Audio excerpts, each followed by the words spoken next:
12 km de long entre La Riche et Chambray-les-Tours, 22 stations, c'est le descriptif de la seconde ligne de tramway présenté ce mercredi matin à la presse.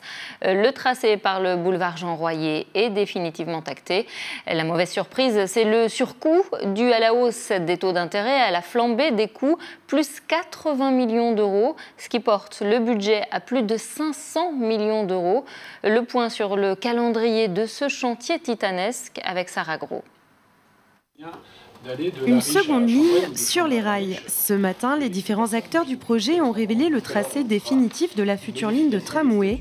Un terminus à La Riche, l'autre à Chambray en passant par Tours et Joué-les-Tours, le tout en 40 minutes. Les arrêts desserviront des pôles sportifs, scolaires et universitaires comme le site Grandmont, mais aussi les hôpitaux Bretonneau et Trousseau.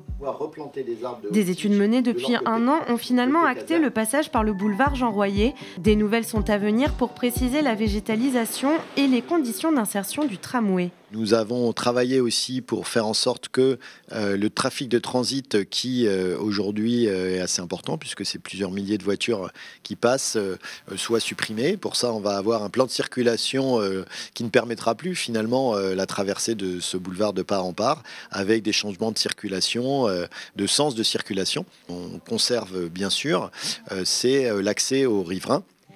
Le calendrier a aussi été clarifié. Prochaine étape, constituer le dossier pour l'enquête publique d'ici un an afin d'obtenir l'approbation de l'État.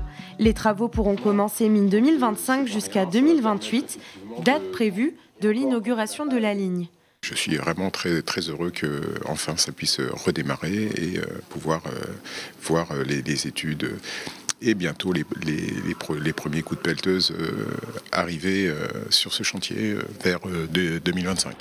Au total, le projet s'élève à 503 millions d'euros, un coût supplémentaire par rapport au budget initialement prévu en raison de l'inflation.